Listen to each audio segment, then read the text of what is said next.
When you're on your podcast, let's go for deep, a mile deep and an inch wide, fewer people. But at the same time, here's where it might differ a little bit from the email that I got from my friend, and that I know that it's also important to have the exposure. Most hosts never achieve the results they hoped for. They're falling short on listenership and monetization, meaning their message isn't being heard and their show ends up costing them money. This podcast was created to help you grow your listenership and make money while you're at it. Get ready to take notes. Here's your host, Adam Adams. What's up, podcaster? It is Adam A. Adams, and I recently just got an email from Tom Schwab. I've talked about him before. He's one of those people that his company, it's called Interview Valet, will link to it in the show notes. I actually have an affiliate relationship with Interview Valet because I like what they do. And I think it's helpful for any podcaster to be able to grow. So the point is that Tom sent one of his emails. I'm subscribed to their email list. And there was this idea of, he said it's not all about, I think that the main thing that he was trying to say, it's not all about how many conversations you have, but is about how deep. So think about this right here. Have you ever heard an inch wide and a mile deep? And have you ever heard of a mile deep, an inch wide and a mile deep, and or mile wide and an inch deep? So this is what it's making me think of. And I think for the most part, I agree with Tom. There's this idea of less is more. Less is more. Fewer miles wide and more miles deep. What that means is we should be focused on having good conversations, like conversations that allow us to connect on a deeper level with another human being. So if it's on our podcast and we're interviewing somebody, or we're being on somebody else's podcast being interviewed, then a way to improve on the value that comes out of the podcast is for you to go deep. I feel like a lot of people are surface level. In fact, I've had in the past on my real estate podcast, and even a little bit on the podcast on podcasting, this show. Not that I've aired all of these episodes. Some of them I won't air. The point being that there are people that are coached to know exactly what to say. They have everything rehearsed and they keep it very surface level. They don't go deep. And the value, there's a lack of value. There's missing value when that happens. So if you are a podcaster, if you're hosting a podcast, a couple of things that you can do is ask different questions, ask more questions, ask deeper questions, ask additional follow-up questions to your guest. Another thing you can do is break the ice. I'll link toward, actually, we've got an affiliate relationship with them too, because I believe in the product. I like the product. I think it's a great product. So Interview Valet is one thing that we'll link to for you. But the other one is, what is it called? Pod decks. It's just a way not having to stay surface level. It's just a way to break the ice, to get into somebody's head and heart so that we can, I guess, what's the word for it? Where you extract, maybe is the best word for it.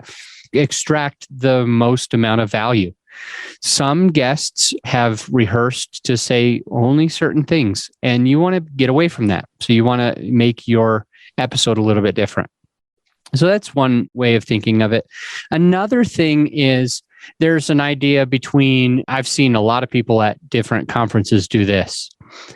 They will walk up to you in a conference, and like we'll call it a real estate conference or a podcasting conference. I just spoke at a couple of podcasting conferences over the last few weeks. So we'll say podcasting conferences. I might have met a couple of you there as well. Here's the thing.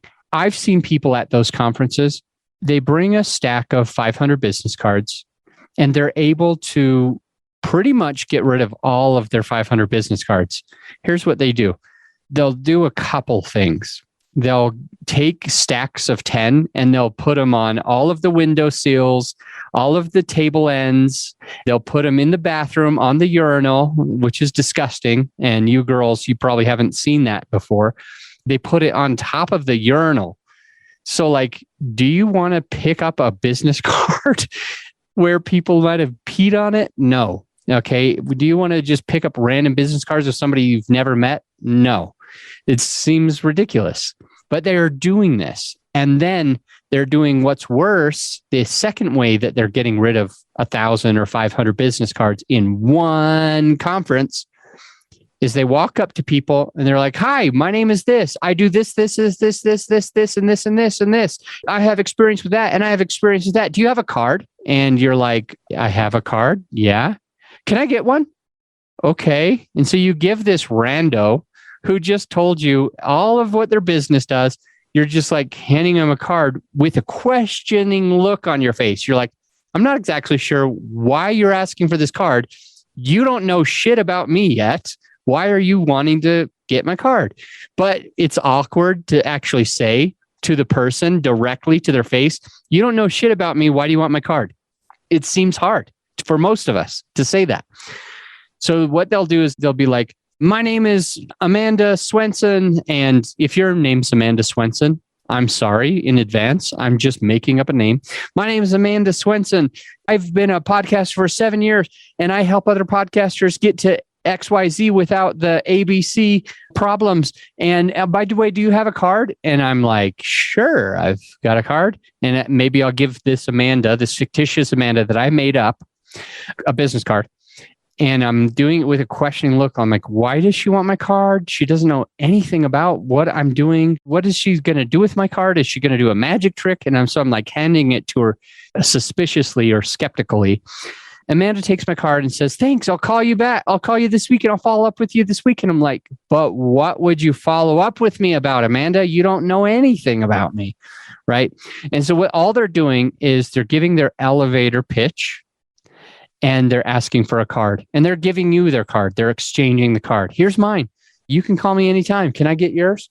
And voila, they've spent, we'll call it 30 seconds. And that might be an exaggeration. Maybe they'll spend 10 seconds. Maybe they'll spend 2 minutes, but we'll just pretend that they'll average 30 seconds per person that they give their elevator pitch to and take their card. And so all they're doing, "I don't recognize this person. I better give them my card so I can get my podcast out. I can get my business out there." This is a mile wide and an inch deep. Every single person had a surface level conversation with Amanda Swenson this day, but nobody connected with Amanda Swenson. Not one person was grateful for the conversation. Not one person wanted to get elevator pitched to and then have Amanda ask for your business card. And then Amanda runs away and goes and does it to the next person. That is an inch deep at best with 500 people, 1,000 people, because their sole goal is, if I get rid of cards, if I get cards, I will be successful in my business. But they're not. I want you to take a page out of this other guy's book. His name is Joe Fairless. Now, a couple of my listeners are in real estate, and you certainly know who Joe is. One of my favorite things about Joe is his goal when he goes to a conference. He's a little bit more of an introvert.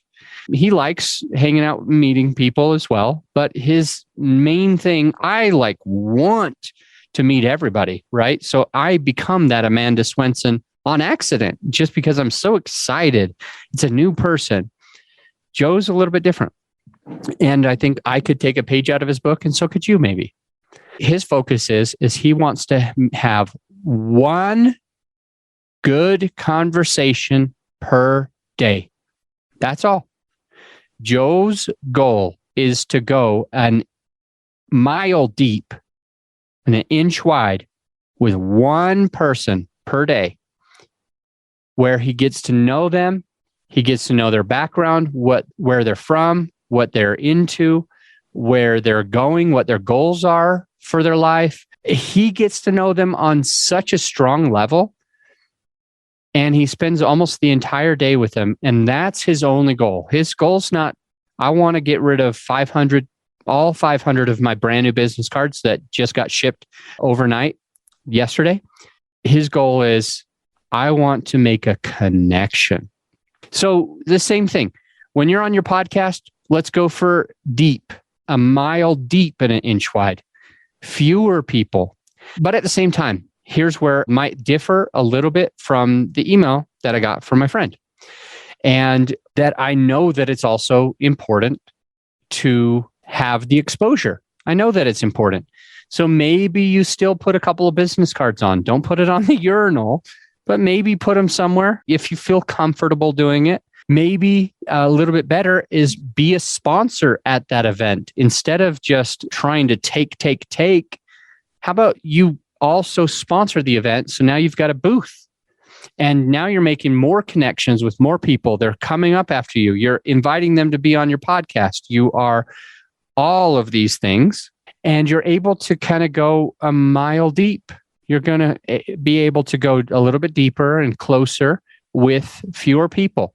And the way that I want to end this podcast episode is that when we do this, we find that we get more referrals because we are connected with people, we know people. So we're getting a lot more referrals, we're getting a lot more relationships, and it's easier. Trying to remember all 500 or 1,000 people that you shook hands with and gave a business card to at this 4-day conference, trying to remember all of those 500 people is a challenge.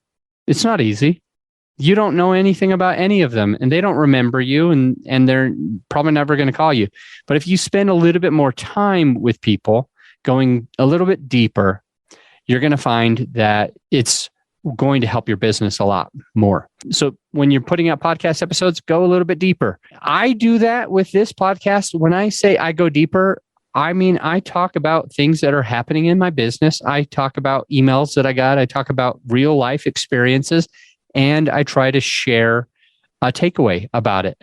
Instead of just only being surface level about other things, you know a little bit about me. You know that I love mountain biking. You know that I bought a Jeep. You know that I take Fridays off. You know that I don't work a lot on Mondays. You know that I do all my coaching calls on Tuesdays and Thursdays. You probably know that I do all of my podcast episodes on Wednesdays. Today's Wednesday. Well, not when you're listening, maybe, but when I'm recording. It's my podcast day. And you have a good understanding of some of that. You know that, unfortunately, if you listen to a couple of episodes back, that I just lost an employee who was a great person. She and her family passed away in a typhoon. I try to go a little bit deeper so you know my heart, because when you know my heart and where I'm coming from, I think it's easier for you and I to do business with each other. It's easier for you to refer somebody to our company. And frankly, I think it's just better to be on a deeper level with people. So I'm trying to let you in for many reasons.